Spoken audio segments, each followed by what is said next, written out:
I'm a lineman, not the kind that throws a football. I work on power lines. High voltage stuff. Been doing it for almost 15 years. You see some weird things up there, mostly squirrels and the occasional bird nest that looks like it could house a family of 4. But nothing, and I mean nothing asterisk, prepared me for what happened last month.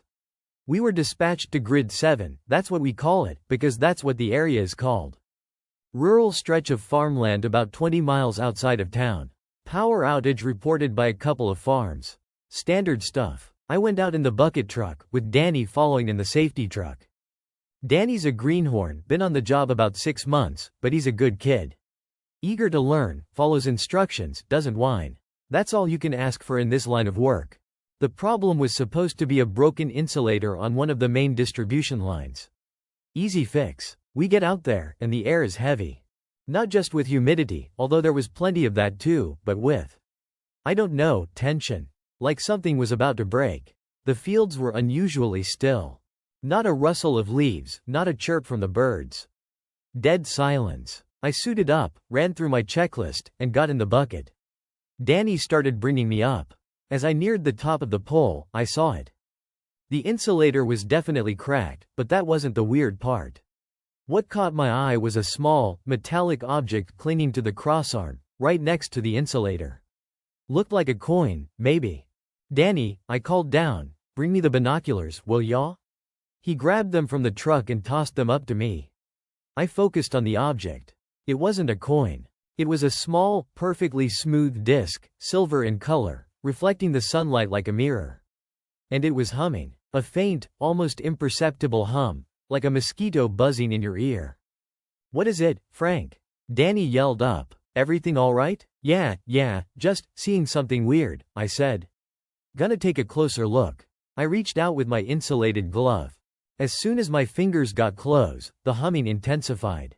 I hesitated for a moment, a feeling of unease creeping up my spine.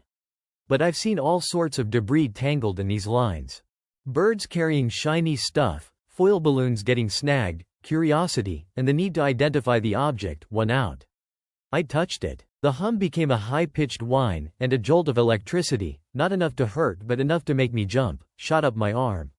The disc seemed to vibrate. And then, the world around me twisted. It's hard to describe. It wasn't a visual hallucination, not exactly. It was more like the reality itself glitched.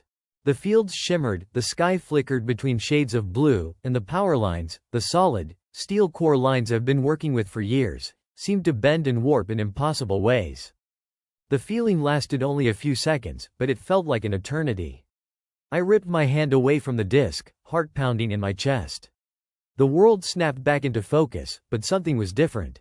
The silence was even more profound now, if that was even possible. And Danny was gone. I looked down at the base of the pole. The safety truck was still there, parked exactly where he'd left it. But Danny was nowhere to be seen. I started calling his name, my voice cracking with panic. Danny, where are you? This isn't funny. Only the wind answered. I lowered the bucket as fast as I could. My hands shaking so badly I almost dropped the controls. When I reached the ground, I jumped out and ran to the truck. It was unlocked, keys in the ignition. His lunchbox was on the passenger seat, half-eaten sandwich still inside. His phone was on the dashboard. Everything was exactly as he'd left it, except he wasn't there. I called the office, told them what happened. They thought I was crazy, stressed out, maybe hallucinating from the heat. But they sent a search party anyway. They scoured the fields, brought in dogs, even flew a drone overhead. Nothing. No sign of Danny. The police investigated. They questioned me for hours. They treated me like a suspect, which, I guess, I was. But I told them the truth. About the disc, the glitch, the way Danny just vanished. Of course, they didn't believe me. They wrote it off as a stress-induced episode, maybe a touch of sunstroke. They found nothing to suggest foul play. No footprints, no tire tracks, no blood. Just an empty field and a missing lineman. The case went cold. Danny's family is devastated. I feel responsible. I'm the one who touched the disc. I'm the one who saw the whatever it was. I went back to Grid 7 a few days later, on my own time. I needed to see if the disc was still there. I parked down the road and walked the rest of the way. As I approached the pole, I felt that same feeling of unease, that heavy tension in the air. The disk was gone. I spent the next few weeks researching. I scoured the internet, read books on quantum physics, fringe science, anything that might explain what I saw. I learned about alternate realities, dimensional rifts, and theoretical particles that could warp spacetime. It all sounded like science fiction, but it was the only thing that even remotely resembled what I experienced. Then, I found something that chilled me to the bone. A local history website mentioned a series of disappearances that had occurred in the same area of Grid 7, dating back to the early 1900s. Farmers, children, even livestock. They just vanished without a trace. The locals whispered stories of strange lights in the sky and portals to another world. I'm convinced that disk was some kind of gateway. A device that opened a temporary hole in reality, and Danny walked right into it. Or was pulled. I don't know. I haven't told anyone about the historical disappearances. They'd think I was completely insane. But I can't shake the feeling that I'm onto something. That there's a connection between the disk, the disappearances, and the glitch in Grid 7. Now, every time I work on a power line, I scan the surroundings. I'm looking for something. Anything. A glint of silver, a flicker in the air, a sign that the gateway is open again. I know I might sound crazy. But I saw what I saw. And I won't rest until I find out what happened to Danny. Or at least, until I understand what that thing was. Yesterday, I was dispatched to a different sector, Grid 12. As I was doing a routine inspection, I noticed something odd about one of the transformers.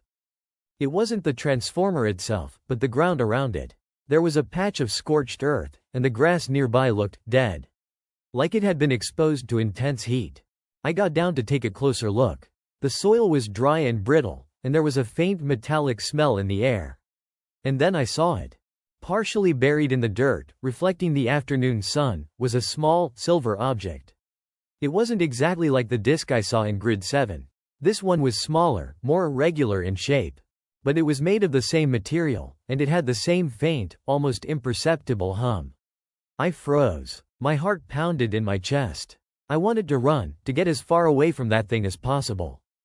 But curiosity, that same damn curiosity that got me into this mess in the first place, held me rooted to the spot. I reached for my radio, intending to call it in, to warn everyone. But as my hand moved, the object began to vibrate. The humming intensified, and the air around me shimmered. I hesitated. Then, against all reason, against every instinct screaming at me to run, I took a step closer. I'm still thinking about it as I'm writing this, but I don't think it was curiosity that made me step closer. I think I was hoping I would see Danny. That maybe, just maybe, I could bring him back. But I knew that wasn't the whole story. If you don't hear from me again, you'll know what happened. Tell people, don't let this disappear with me. And for God's sake, stay away from Grid 12.